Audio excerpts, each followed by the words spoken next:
Tapping చేసిన వారికి చిప్పకూడు తప్పదు. మహబూబ్ నగర్లో బీజేపీకి ఓటు వేస్తే మోడీ చంద్రమండలానికి రాజవుతారా అని చెప్పేసి అడిగిండు. ఇక కేటీఆర్ బరితెగించి మాట్లాడుతున్నారు. కేటీఆర్ మాటలకు తగిన ఫలితం ఉంటుంది. ఫోన్ ట్యాపింగ్పై విచారణ జరుగుతుంది. ఎవరైనా ఇతర కుటుంబ సభ్యుల కాల్స్ వింటారా? కొంతమంది సంసారాలలో కేసీఆర్ వేలు పెట్టిరు. ట్యాపింగ్ అధికారులకు ఆ రోజే చెప్పా, వినలేదు. ఆ రోజు వారు జైలుకు వెళ్తే బీఆర్ఎస్ నేతలు అటువైపు కూడా చూడటం లేదు.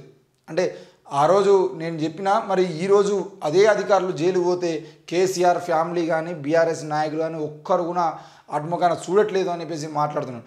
ఓట్లేసిన ప్రజలపైనే గత ప్రభుత్వం కేసులు పెట్టింది. ఎన్నికల తర్వాత వాల్మీకి బోయల డిమాండ్లను నెరవేరుస్తాం. ఎమ్మెల్సీ సీటును 200 ఓట్ల మెజారిటీతో గెలవబోతున్నాం. నన్ను దెబ్బతీయడానికి బీజేపీ బీఆర్ఎస్ కుట్రలు పన్నుతున్నాయి. గాంధీ భవన్లో జరిగిన కార్యక్రమంలో సీఎం రేవంత్ రెడ్డి. ఇక మన పాలనకు కితాబు. తెలంగాణ మోడల్ను ప్రశంసిస్తున్న జాతీయ నాయకత్వం, ఇది మనకు గర్వకారణం. పీఈసీ సమావేశంలో పీసీసీ అధ్యక్షుడు CM Revanth Reddy. Phone tapping చేసిన వారికి చిప్పకూడు తప్పదని కేటీఆర్ బరితెగించి మాట్లాడుతున్నారని, కొన్ని ఫోన్లు విన్నామని కేటీఆర్ చెబుతున్నారని వింటే చెర్లపల్లిలో చిప్పకూడు తినాల్సి వస్తుందని సీఎం రేవంత్ రెడ్డి వ్యాఖ్యానించారు. ఫోన్ ట్యాపింగ్పై విచారణ జరుగుతుందని అన్నారు. ఎవరైనా ఇతర కుటుంబ సభ్యుల కాల్స్ వింటారా అని సీఎం ఈ సందర్భంగా ప్రశ్నించారు. ఫోన్ ట్యాపింగ్ వ్యవహారంపై రేవంత్ రెడ్డి తొలిసారి స్పందించారు. శుక్రవారం గాంధీ భవన్లో సీఎం రేవంత్ రెడ్డి వాల్మీకి బోయలతో సమావేశమయ్యారు. ఈ సందర్భంగా మాట్లాడుతూ కేటీఆర్ తాగుబోతుల్లా, అచ్చోసిన ఆంబోతుల్లా మాట్లాడుతున్నారని, ఫలితం అనుభవిస్తారని ఆయన మండిపడ్డారు. బీఆర్ఎస్ నేతలు చెప్పినట్లు విన్న అధికారుల పరిస్థితి ఇప్పుడు ఎలా ఉందో చూస్తున్నామన్నారు. గత ప్రభుత్వంలో ఫోన్ ట్యాపింగ్ చేసి భార్యాభర్తలు ఏం మాట్లాడుకున్నారో కూడా విన్నారని రేవంత్ తెలిపారు. గత ప్రభుత్వం ఫోన్ ట్యాపింగ్తో దుర్మార్గం చేసిందని, ప్రజలను భయభ్రాంతులకు గురి చేసిందని, ఫోన్ ట్యాపింగ్తో కేసీఆర్ కొంతమంది సంసారాల్లో ఏలు పెట్టాడని సీఎం రేవంత్ ఆగ్రహం వ్యక్తం చేశాడు. మరి ఈయన ఆగ్రహం వ్యక్తం చేసేది కాదు, ఫోన్ ట్యాపింగ్ సంబంధించిన విషయంలో ఫోన్ ట్యాపింగ్ చేసిన వారికి చిప్పకూడు తప్పదు అని చెప్పేసి మాట్లాడుతున్నారని, చేసిన వాళ్ళకే కాదు చేయించిన వాళ్ళకి కూడా చిప్పకూడు తగ్గుతుందా లేదా అనేది మీరు మాట్లాడాలి. ఎందుకు ఈ విషయం మాట్లాడుతున్నా అంటే, ఈరోజు కేటీఆర్ ఏం మాట్లాడుతున్నాడు, చేస్తారు బై పోలీసు వాళ్ళు అన్నప్పుడే ఫోన్ ట్యాపింగ్ చేస్తారు, పోలీసు వాళ్ళ పనే ఫోన్ ట్యాపింగ్ చేసారు కదా, ఇంటరు 4-5 కాల్స్ ఇంటరు, వాళ్ళ తప్పే ఉన్నదని చెప్పేసి కేటీఆర్ మాట్లాడుతున్నాడు. అయితే ఫోన్ ట్యాపింగ్ చేసిన అధికారుల మీద ఈరోజు ఏ రకంగా అయితే మీరు చర్యలు తీసుకున్నారో, మరి చేయించినటువంటి రాజకీయ నాయకుల మీద మీరు ఏం తీసుకుంటున్నారు?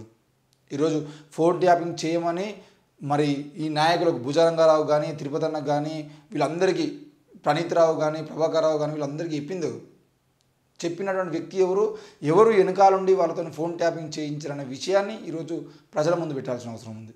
మరి మీరు కేవలం మేము వాళ్ళని మాత్రమే అరెస్ట్ చేస్తాం, అధికారులను అరెస్ట్ చేసి జైలుకు పంపిస్తాం, జైలుకు పంపించి ఎవరైనా ఫోన్ కాల్స్ ఉన్నారో మేము బయటికి చేస్తాం, కానీ రాజకీయ నాయకుల జోలికి మాత్రం పోము, ఇదంతా చేయించినోడు కూడా వాని పేరు మాత్రం బయటికి చెప్పమంటే మాత్రం మీరు కేవలం మీ అధికారాన్ని అడ్డం పెట్టుకొని ఇతర పార్టీల రాజకీయ నాయకుల్ని, ఈరోజు బీజేపీ పార్టీ ఏ విధంగా అయితే ఇతర రాజకీయ పార్టీల నాయకుల్ని బెదిరించే ప్రయత్నం చేస్తుందో అదే ప్రయత్నం మీరు కూడా చేస్తున్నారు అనే విషయం క్లారిటీగా అర్థమైపోతుంది. మరి ఫోన్ ట్యాపింగ్ కేసులో నిజంగానే రాజకీయ నాయకులు ఉన్నారా లేదా, ఉండేదంటే ఎవరు ఉన్నారు, ఒకవేళ వాళ్ళు ఉండేదంటే వాళ్ళ మీద మీరు తీసుకున్నటువంటి చర్యలేంది, ఇది ప్రజలకు చెప్పాల్సిన అవసరం ఉంది.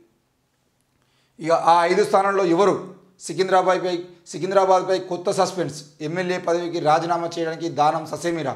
ఆయన స్థానంలో మాజీ మేయర్ బొంతు రామ్మోహన్కు ఛాన్స్ ఇచ్చే అవకాశం ఉంది.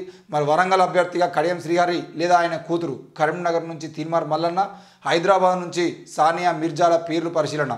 మరి సిఈసిలో చర్చించిన అనంతరం అభ్యర్థులను మార్చే అవకాశం అని చెప్పేసి కనబడతా ఉంది. మరి కాంగ్రెస్లో వలసలు ఎక్కువ కావడంతో అభ్యర్థులు కూడా మారే అవకాశం ఉందని పార్టీ వర్గాలు పేర్కొంటున్నాయి.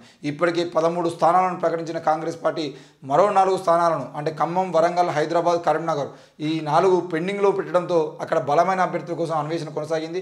మరి ప్రస్తుతం ఈ 4 స్థానాలకు తోడు సికింద్రాబాద్ అభ్యర్థిని సైతం మార్చవచ్చని తెలుస్తుంది. ఇప్పటికే సికింద్రాబాద్ ఎంపీ అభ్యర్థిగా కాంగ్రెస్ పార్టీ ఖైరతాబాద్ ఎమ్మెల్యే దానం నాగేందర్ను ప్రకటించగా ఆయన స్థానంలో మాజీ మేయర్ బొంతు రామ్మోహన్ను ప్రకటించే అవకాశం ఉన్నట్టు తెలుస్తుంది. దానం నాగేందర్ ప్రస్తుతం ఖైరతాబాద్ ఎమ్మెల్యేగా ఉన్నారు. ఆయన కాంగ్రెస్లో చేరే సమయంలో తాను ఎమ్మెల్యే పదవికి రాజీనామా చేస్తానని చెప్పి ఎంపీ టికెట్ను ఆశించినట్టుగా కాంగ్రెస్ వర్గాలు పేర్కొంటున్నాయి. అయితే ఆయన ప్రస్తుతం ఎమ్మెల్యే పదవికి రాజీనామా చేయకుండానే సికింద్రాబాద్లో పోటీలోకి దిగుతానని చెప్పడంతో కాంగ్రెస్ పార్టీ అలా కుదరదని చెప్పినట్టుగా తెలిసింది. దీంతో ఆయన ఎమ్మెల్యే పదవికి రాజీనామా చేయకపోతే ఆయన స్థానంలో సికింద్రాబాద్ నుంచి మాజీ మేయర్ బొంతు రామ్మోహన్ను పోటీలో నిలబెట్టే అవకాశం ఉన్నందున మరి ఈ నెల 31వ తేదీన ఢిల్లీలో జరిగే సిఈసి సమావేశం జరుగుతున్న నేపథ్యంలో ఈ 5 స్థానాలకు సంబంధించి, ఈ 5 స్థానాలే కాదు, అటు పెద్దపల్లిలో కూడా గడ్డం వంశీకృష్ణను తీసేసి మాదిగా సామాజిక వర్గానికి చెందిన నాయకునికి ఇవ్వాలని చెప్పేసి గొడవలు జరుగుతున్నాయి. మరి ఇప్పటికీ నాగర్ కర్నూలు పెద్దపల్లి 2 సీట్లు అనౌన్స్ చేసిరు, 2 సీట్లు కూడా మాలలకి అనౌన్స్ చేసిరు. రేపటి రోజున వరంగల్ సీట్ను అనౌన్స్ చేస్తే వరంగల్ సీటు కూడా కడియం శ్రీ గారికి అప్పయిపోయింటే మాదిగలకు అన్యాయం జరుగుతుందని చెప్పేసి వాళ్ళు గొడవ చేస్తున్నారు. మరి మాదిగలకు అన్యాయం చేసే అవకాశం ఉందా? ఒకవేళ మాదిగలకు అన్యాయం చేయకుండా పెద్దపల్లి టికెట్ను మారుస్తారా అనే విషయం కూడా అర్థం కాదు. ఎందుకనంటే మా పెద్దపల్లి టికెట్ మార్చేటువంటి ప్రయత్నం జరుగుతుందని చెప్పేసి ఎవరు అనుకోవట్లేదు. ఒకవేళ జరిగితే నాగర్ కర్నూలు అభ్యర్థికి సంబంధించిన విషయంలో మల్లు రవిని పక్కన పెట్టి సంపత్ కుమార్కి ఇచ్చే అవకాశాలు ఉంటేనేమో ఇక్కడ ఆల్రెడీ సంపత్ కుమార్ ప్రధానంగా పనిచేసుకుంటున్నాడు కాబట్టి ఆయనకి ఇచ్చే అవకాశాలు ఉన్నాయా లేవా అనేది ప్రధానంగా మాట్లాడుకుంటున్న అంశం.